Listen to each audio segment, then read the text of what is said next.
अगर आप होपोनो prayer follow कर रहे हैं और अपने किसी भी तरह से हीलिंग कर रहे हैं, तो आपको एक बहुत इंपॉर्टेंट पॉइंट है जो पता होना चाहिए और आपको उसका ध्यान भी रखना है कि आप जैसे होता है ना डेली बेसिस पे बहुत सारे लोगों से मिलते हैं, तो वो हर तरह की जो अलग अलग तरह की एनर्जी है वो कैरी करते हैं। तो अगर आप अवेयर नहीं हैं इस चीज़ से कि वो किस तरह की एनर्जी, जिस तरह की बातें आपसे शेयर कर रहे हैं, जिस तरह का कॉन्वर्जेशन उनसे हो रहा है या जिस तरह का एक्सपीरियंस वो अपना कुछ आपसे शेयर कर दे रहे हैं, तो वो एक्चुअली एक एक तरह की एनर्जी है, वो अपने से आप में ट्रांसफ़र कर रहे हैं। तो अगर आप इस चीज़ से अवेयर रहेंगे, जैसे सामने वाला तो अवेयर नहीं है, जैसे उसको नहीं पता कि होपोनो क्या है या हीलिंग क्या है, लेकिन आप अवेयर हो, तो आपको इस चीज़ का बहुत अच्छे से ध्यान रखना पड़ेगा, अवेयर रहना पड़ेगा इस चीज़ से कि आप जिन-जिन लोगों से मिल रहे हैं, वो एक तरह की एनर्जी ट्रांसफ़र कर रहे हैं आप में।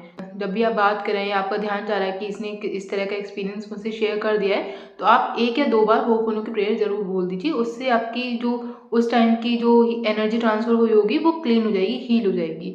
ये आपको अवेयर रह के कुछ टाइम तक करना पड़ेगा। शुरू-शुरू में हो सकता है थोड़ा कॉन्शियसली करना पड़े, जानबूझकर करना पड़े।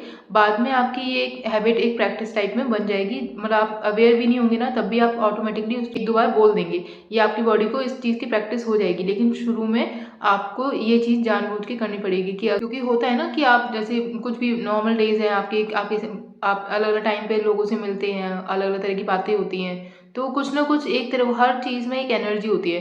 तो वो लो वाली एनर्जी है या हाई वाली एनर्जी है, वो जिस भी तरह की एनर्जी होगी वो आप में ट्रांसफ़र ज़रूर होगी। तो अगर आप अवेयर होंगे तो आप उसको क्लीन और हील उसी मोमेंट पे भी कर सकते हो। अगर आप उस मोमेंट पे किसी वजह से छूट गया है, आपको बाद में घर आके आपको ध्यान आ रहा है कि हाँ, उस टाइम पे ऐसी कन्वर्सेशन कुछ हुई थी, कोई नहीं, आप अपना 1-2 मिनट आइज़ क्लोज़ करके आप 1-2 बार होपोनो हीलिंग करके आप उस चीज़ को हील और क्लीन कर सकते हो। इससे ये होगा कि वो जो एनर्जी का इम्पैक्ट होगा, वो आप पे, आपकी बॉडी पे, आपकी लाइफ में शो नहीं होगा बिल्कुल भी। और एक और चीज़ का ध्यान रखना है कि आपको सामने वाले को ब्लेम नहीं करना है कि उसने किस तरह से एनर्जी ट्रांसफ़र कर दी। वो तो अवेयर है ही नहीं, क्योंकि उनको कुछ भी नहीं पता है हीलिंग से रिलेटेड या इस तरह की एनर्जी इस तरह से स्टोर्ड भी होती है। तो आपको उनको किसी भी तरीके से ब्लेम नहीं करना है। जो बेस्ट थिंग जो आप कर सकते हो, वो है हीलिंग। वो आपको तो हेल्प करेगी, आपने उस मोमेंट को होपोनो से हील कर दिया है, तो वो सामने वाले को भी जो भी इस मैटर में इन्वॉल्व होगा, उसकी भी हीलिंग ऑटोमेटिकली होगी। ठीक है? तो आप एक तरह से अपनी भी मदद कर रहे हैं, आप सामने वाले की भी मदद कर रहे हैं, लेकिन आपको इंटेंशन नहीं रखना। आपको इंटेंशन सिर्फ ये रखना है कि जो एनर्जी ट्रांसफ़र हुई है, उसको मैं हील और क्लीन कर रहा हूँ। तो उस मोमेंट को मैं पूरी फुल रिस्पॉन्सिबिलिटी लेकर हील कर रही हूँ, क्लीन कर रही हूँ, सिंपल। आप जैसे-जैसे अपनी हीलिंग करते जाएँगे, क्लीनिंग करते जाएँगे, वो भी क्लीन होंगे। आपकी तो क्लीनिंग होगी, सामने वाले की भी क्लीनिंग होगी। और डीप लेवल पे अगर सोचा जाए, तो क्योंकि जब आप अलग-अलग लोगों के साथ टाइम स्पेंड करते हैं, जिन भी लोगों के साथ मिल रहे होते हैं, तो वो एक तरह का प्रोग्राम जो होता है, जो उनकी बॉडी में स्टोर था, वो शेयर कर दे रहे होते हैं आपसे, ठीक है?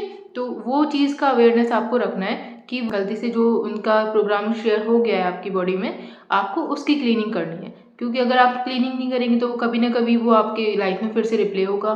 तो वो जो सिचुएशन होगी, वो और ज़्यादा बढ़ेगी। लेकिन आप तक अगर आई है, तो हीलिंग के लिए आई है, तो आपको बस होपोनो प्रेयर बोल के उसकी हीलिंग और क्लीनिंग करनी है। जैसे ही आप होपोनो प्रेयर बोलेंगे, वो उस मैटर में रिलेटेड जो भी लोग होंगे, सबकी हीलिंग और क्लीनिंग होगी। वो बस डिपेंड करता है कि आप कितने अच्छे से रिस्पॉन्सिबिलिटी ले रहे हैं, कितने अच्छे से हीलिंग और क्लीनिंग कर रहे हैं। जितना अच्छा आप अच्छे तरीके से आप हीलिंग करेंगे, आप उस मैटर में इन्वॉल्व हुए जितने भी लोग होंगे, जो भी सिचुएशंस होंगी, जो भी प्लेसेस होंगी, सबको आप हील कर रहे होंगे। लेकिन आपको बस ये बहुत ज़्यादा सोचते हुए नहीं करना है। आप सिंपल बस कि हाँ, ये इस पर्सन से मिला था, ये कन्वर्सेशन हुई थी, मैं उसको पूरी रिस्पॉन्सिबिलिटी लेकर हील और क्लीन कर रही हूँ। होपोनो प्रेयर बोल देना बस, इतना काफ़ी होता है। क्योंकि इम्पॉर्टेंट है, आप सारी एनर्जी, अगर हम अवेयर नहीं होंगे, तो बहुत सारी अलग-अलग तरह की जो एनर्जी होती है, वो हमारी बॉडी में स्टोर हो जाती है। तो ज़रूरी है कि आप अवेयर रहें कि आप किस तरह की एनर्जी का इंटेक कर रहे हैं। आप अगर कुछ ऐसा हुआ भी है कि एनर्जी ट्रांसफ़र हो गई है, तो उसमें घबराने वाली प्रॉब्लम नहीं है। आपके पास होपोनो प्रेयर एक टूल है। आप सिंपल रिस्पॉन्सिबिलिटी लेकर होपोनो के फ्रेजेस बोल सकते हैं 1-2 बार, और वो हील और क्लीन उसी मोमेंट पे हो जाएगी। आपको परेशान होने की ज़रूरत नहीं है उस चीज़ के लिए। ठीक है? आप इस चीज़ को, होपोनो को यूज़ कर सकते हैं इस तरीके से भी। Thank you so much.